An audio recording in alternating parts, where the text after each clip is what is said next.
নমস্কার দর্শক বন্ধু, প্রত্যেকটি মানুষেরই জীবন চলার তাদের ভবিষ্যৎ, তাদের কর্ম, বাড়ি এগুলোর বাইরেও কিছু শখ ফুর্তি থাকে।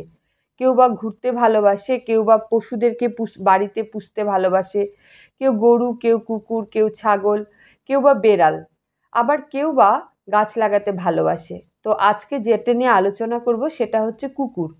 কাদের কুকুর পোষা উচিত এবং কাদের কুকুর পোষা উচিত নয়। জন্মকুণ্ডলিতে যদি কোনো ব্যক্তির কেতু গ্রহটি অশুভ থাকে, সেক্ষেত্রে কিন্তু সেই ব্যক্তিরা কখনোই কুকুর পুষবেন না। আপনারা কি করে বুঝবেন আপনার জন্মকুণ্ডলিতে কেতু গ্রহটি অশুভ রয়েছে? তার কতগুলো ছোট ছোট নমুনা আমি আপনাকে বলছি। দেখবেন আপনার অল্প বয়সে সুগার হয়ে যাওয়া, আপনার প্রেশার আপ ডাউন করা, সেই সঙ্গে যে কোনো ইনফেকশন হয়ে যাওয়া, যে কোনো ধরনের ইনফেকশন, ইউরিন ইনফেকশন বলুন, লিভার ইনফেকশন বলুন, বা সর্দি থেকে ইনফেকশন বলুন, বা জ্বর থেকে ইনফেকশন বলুন, যে কোনো ধরনের ইনফেকশন হয়ে যাওয়া, বা হাতে কেটে গেল সেটার থেকে একটা ইনফেকশন হয়ে যাওয়া, কোথাও আপনি চুলকালেন সেখান থেকে একটা র্যাশ তৈরি হওয়া, এই ধরনের ইনফেকশন যদি হয়ে যায়, পাশাপাশি আপনি যখনই কাউকে কিছু বলার চেষ্টা করবেন পরিবারের মধ্যে, দেখবেন আপনার কথা তার ভালো লাগছে না। তাহলে বুঝে নিতে হবে যে, বা আপনি বলছেন সে কথাতে ভুল বের করছে, মানে পরিবারের লোকের সাথে মতবিরোধ বা অ্যাডজাস্টমেন্ট হচ্ছে না। একই সমস্যা আপনার বাইরের বন্ধু জগৎ বা আপনার পরিচিত জগতেও তৈরি হচ্ছে। দেখুন, বদনাম তো সবারই হয়, আপনি বলতে পারেন, কিন্তু যাদের জন্মকুণ্ডলিতে কেতু খারাপ, তারা ভালো কাজ করলেও বদনাম হয়। তারা যদি অন্যের উপকারও করে, সেই ব্যক্তি সেই সময় খুব খুশি হবে, তুই আমার বিশাল উপকার করে দিয়েছিস। কিন্তু কিছুদিন বাদে বলবে, ধুর, ওটা একটা কাজ নাকি, ওই কাজটা সবাই করতে পারে। তো বিষয়টা হচ্ছে এইভাবে কিন্তু আপনার কেতু ক্রমশ দুর্বল হচ্ছে, বা ধরে আপনি তখনই বুঝবেন যে আপনার জন্মকুণ্ডলিতে কেতু গ্রহটি অশুভ। এবং দেখবেন প্রায়শই আপনি যতক্ষণ বাড়ির বাইরে থাকছেন আপনার মন মানসিকতা ভালো থাকছে, বাড়িতে ঢুকে যাওয়ার সঙ্গে সঙ্গে মানসিকতা নষ্ট হয়ে যাচ্ছে।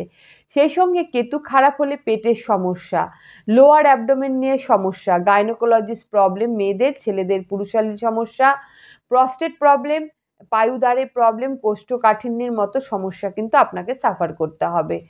সবচেয়ে যেটা বড় সমস্যা, পারিবারিক সমস্যা, মানসিক অশান্তি, এই জিনিসগুলো কিন্তু আপনার কেতু যখন খারাপ হবে আপনি তখন বুঝতে পারবেন। তাই আপনি কিন্তু যাদের কেতু জন্মকুণ্ডলিতে খারাপ, যারা জানেন, তারা কখনোই কুকুর বাড়িতে পুষবেন না।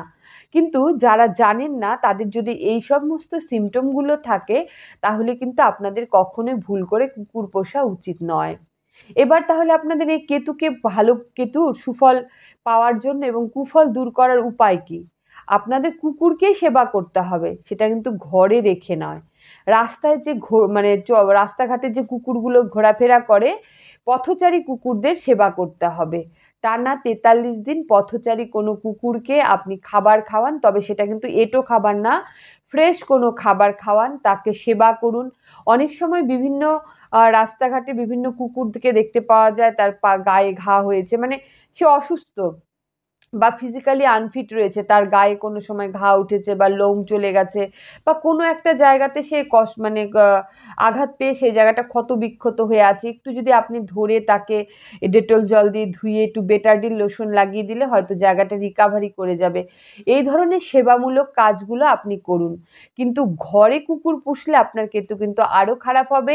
কিন্তু যদি আপনি পথচারী কুকুরদেরকে সেবা করেন, তাদের খেতে দেন, তাদের শরীর স্বাস্থ্যের প্রতি ধ্যান রাখেন, বা কোনো কুকুরকে যদি দেখছেন অসুস্থ হয়েছে বা কোনো প্রবলেম সে ফেস করছে, আপনি হয়তো দেখতে পাচ্ছেন কোথাও কেটে গেছে, সেই জায়গায় মাছি পড়ছে, নোংরা পড়ছে, ফলে সেই জায়গাটা যদি তাকে নিয়ে ব্যান্ডেজ করে দিয়ে কোনো চিকিৎসালয়, পশু চিকিৎসালয়ে নিয়ে গিয়ে যদি আপনি তাকে সেবা করতে পারেন, সেক্ষেত্রে কিন্তু আপনার কেতু ক্রমশ শুভ হতে শুরু করবে।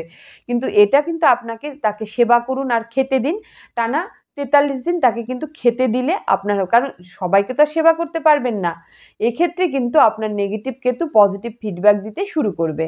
আজকের ভিডিও কেমন লাগলে জানাবেন, পরবর্তী ভিডিওতে আবার আলোচনা করব।